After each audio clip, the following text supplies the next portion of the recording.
Selamat datang di channel kepo.com. Untuk mendukung channel ini tekan like, komen, dan subscribe. Terima kasih. Hai warga Kepo Lover, siapa nih yang mau lihat langsung Koko Dennis? So, ikutin aku terus ya video kali ini. Alhamdulillah berkesempatan untuk hadir di kajian beliau, yaitu Ustadz Dennis Kohlim, yang udah tahu dong yang Koko yang lagi viral itu, yang sekarang udah jadi Ustadz loh. So, ikutin terus ya, karena kali ini memang benar-benar aku langsung jumpa lo guys. Tapi sebelumnya kita lihat dulu profil dari Koh Dennis yang meninggalkan judi dan fokus berdakwah. Masya Allah. Koh Dennis ini bernama Dennis Lim Setiawan dan lahir pada tahun 91. Dan Koh Dennis beragama Islam sejak lahir loh. Dan dalam kondisi ekonomi yang serba pas-pasan, Koh Dennis menerima tawaran untuk pengurus bisnis kasino di Thailand. Nah, ini dia guys alasannya. Kemudian, akhirnya mendapatkan banyak uang dari pekerjaan tersebut. Namun, Koh Dennis ini merasa hidupnya nggak tenang gitu guys. Nah, saat perasaannya bimbang, dia justru mendengarkan kajian dari A.A. Gym. Dan melalui kajian tersebut, maka terbukalah pintu hatinya. Wow, Masya Allah, dan memantapkan diri untuk berhijrah. So, lantas menimba ilmu di pesantren Qadar Taqwa Darut Tauhid pada tahun 2019. Dan Darut Tauhid ini juga dipelopori oleh Kiai Haji Abdullah Gimnastiar atau A.A. Gym ya. Dan diketahui juga bahwa Koh Dennis juga menimba ilmu di pesantren Buya Hamka. Masya Allah. Nah, seusai hijrah, Koh Dennis juga menjadi seorang pendakwah, dan Koh Dennis bersyukur banget karena masih diberikan kesempatan untuk kembali ke jalan yang benar. Nah, di samping kesibukannya itu, Koh Dennis juga terbilang aktif membagikan dakwahnya melalui sosial media seperti Instagram, YouTube, dan lain-lain. Dan yang lebih menarik lagi, yaitu seputar ceramah, masalah yang berkaitan dengan anak muda, rezeki, mengaji, dan lainnya. Nah, gaya penyampaian ini juga sangat santai dan mudah diterima oleh generasi muda sekarang, termasuk saya sendiri. So, warga Kepo Lover, wajib banget kalian dengerin kajian dari Ustadz Koh Dennis loh. Dan mari kita dengarkan sekilas ataupun sepintas ceramah dari Koh Dennis. Dan ini kita betul bersama Koh Dennis. So, jangan lupa tonton sampai habis ya. Tapi tiap hari harus berangkat kerja. Masalah ya. Lalu ada orang yang kedua punya motor tapi nggak punya kerjaan. Masalah. Lalu dipersatukanlah dua orang bermasalah tadi dalam satu aplikasi. Bukan ya, bukan ya, tapi aplikasinya ojek online. Maka kalau penemu aplikasi ojek online yang minimal untuk dunianya dia lebih sukses, wajar udah beresin masalah orang. Yuk cari masalah ya, cari masalah yang positif ya.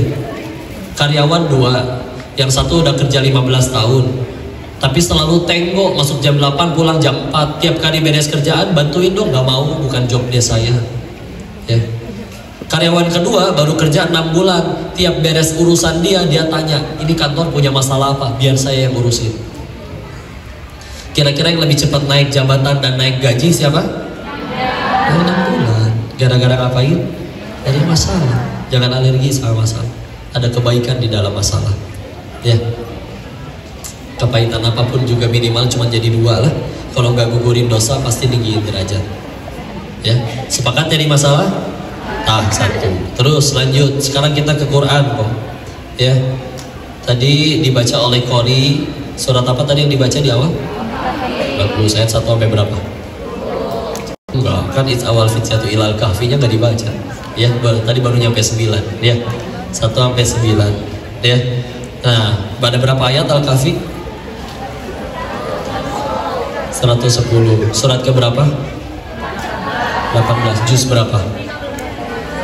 15. Kepotong tuh juz 15 itu kan Al-Isra sama Al-Kahfi sampai ayat berapa tuh kepotongnya? Ke juz 16 pas kiri atas tuh, ayat 75 ya. Baru nanti ayat 75 nya nyambung sama Maryam sama Toha, baru lanjut juz 17 ya. Kan seperti itu. Di dalam surat Al-Kahfi banyak pelajaran. Salah satu yang paling keren buat pemuda adalah ayat 60 sampai 82 nya. Ayat berapa? Ceritain apa itu teh? Ceritain Nabi Musa alaihissalam bertemu sama gurunya. Siapa? Khidir alaihissalam. Insyaallah. Kenapa kok mereka kan berpetualang ya, tapi ternyata berpetualangnya nggak cuma berdua tapi bertiga. Taunya dari mana? Ayat 60-nya, wa idz qala Musa lifatahu, dan telah berkata Musa kepada fata, pemuda hu-nya. Jadi ternyata Nabi Musa ada murid satu ikut kemana-mana, tapi dari Al-Fatihah sampai An-Nas ini nama pemudanya tidak disebutkan. Ya, coba bahkan banyak kisah pemuda di dalam Al-Quran namanya tidak disebutkan.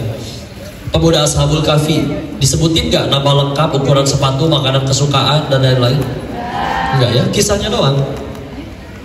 Maka para ahli tafsir membicarakan ini, kenapa Allah tidak menyebutkan nama pemuda ini padahal mudah bagi Allah. Ya, pertama hikmahnya, pas kita ngaji tafsir kitab ini tentang bab ini disebutkan, satu, bagi seorang pemuda tidak penting untuk namanya dikenal.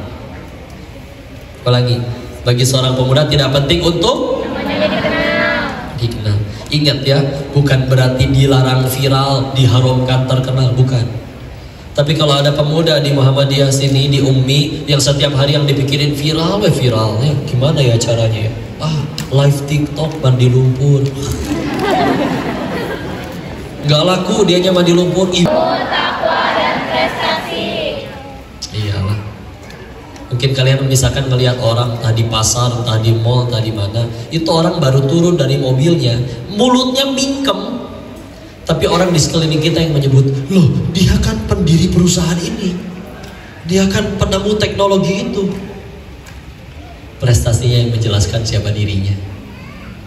Daripada setiap kali saat, mau setiap kali ngomong apapun tentang dirinya, ya masjidnya bagus, saya yang ngebangun. Murid-murid di sini soleh-soleha semua, saya yang ngajar. Ngaku-ngaku ya terus. Ya. Ucapannya selalu tentang aku. Kadang nanya bisa hanya untuk mukadimah kesombongan. Ya. Anaknya sudah hafal berapa juz? Alhamdulillah selesai juz amma 1 juz. Terusin. Biar kayak anak saya gitu, kan 30 juz anak saya, kan saya yang ngajar. Gak pengen tahu orang, pengen gitu nih mukadimah. Ya. Ngelihat ucingnya bisa sombong, gimana caranya? Kucingnya lucu ya, kayak singa. Saya jadi ingat waktu jalan-jalan ke Singapura. Nyambung kok, terserah yang sombong, biarin. Ya, ada yang gitu. Ngomongnya selalu negatif. Macet ya, di luar negeri nggak ada nih macet kayak gini. Padahal ke luar negeri belum pernah. Yang penting ngambek dulu ya. Bu, ada sarapan apa nih pagi ini? Nasi kuning. Nasi kuning yang di depan, kuning yang dia pucat, tapi pelan-pelan dicemilin habis. Bangun tidur ngeluh, badan teh remuk, bohong. Coba badan remuk, bisa bangun? Enggak, gimana caranya? Ya, hiperbola ya. Kuliah belajar, kepala teh pecah, bohong. Coba kepala pecah di kelas. Repot kan, OB-nya bersih-bersih getih di mana-mana. Lebay ya. Penderitaan game Bung Eleh kadang. Ya ada apa nih rame-rame? Ini si AA jatuh dari motor, spionnya lepas. Baru spion lepas, saya kaki lepas juga pernah. Penderitaan game Bung Eleh. Ada orang kayak gitu? Terdengar jelas suaranya? Karena bisa jadi dari mulut kita sendiri. Ya. Udah, tenang aja ya. Udah ya, Allah, ilmu, takwa, prestasi. Orang bilang masalah paling besar dari kemanusiaan adalah kemiskinan, kelaparan, kriminalitas. Bohong. Apa yang lebih parah? Ketiadaan ilmu atau ketidakinginan mencari ilmu. Ya, nggak ada ilmu bisa lulus, tetap bisa dapat ijazah. Tapi kalau nggak ada nilai diri mah tuh siapa mau ngasih kerjaan? Meskipun sehari ngelamar 20 surat lamaran dikirimkan, nggak ada nilai diri, nggak ada kemampuan, sebulan pecat, buat apa? Ya, siapa orang mau miara beban? Ya, coba beneran. Nanti kalau udah nggak ada kerjaan, nggak punya penghasilan, lapar tidak didampingin iman, nyuri, kriminal kan ujungnya. Sok lah tuh ya. Yuk, ilmu, takwa, prestasi. Maka Masya Allah, beneran kita di masa sekarang nentuin kita di masa depan jadi apa.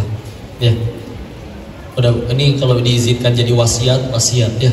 Karena nggak tahu, mungkin kita nggak ketemu lagi, si Koko 5 menit lagi juga nggak tahu masih ada apa enggak. Ya, tapi beneran keras sama diri kita sekarang, nanti dunia akan datang dengan lembut kepada kita. Tapi kalau kita lembek sama diri kita sekarang, yang lain kayak nggak belajar, yang lain kayak nggak ngapalin, yang lain juga nggak bikin tugas, dunia yang akan datang dengan keras menegur kalian. Dengan pahitnya kelaparan, pahitnya pengangguran, pahitnya dihina pas reuni.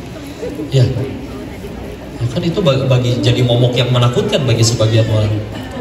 Yuk beneran, bukan berarti supaya viral di Kogumi, enggak seperti tadi, alat itu mah. Coba yang ngomong, saya sukses karena sholat duha loh, tapi nggak punya follower, siapa yang mau dengerin? Mumpung punya follower misalkan, saya kayak gini misalkan gara-gara ini itu amalan dilakuin, bisa jadi ada orang jadi ikut. Ya, ilmu, takwa, prestasi. Pakai ilmu ya.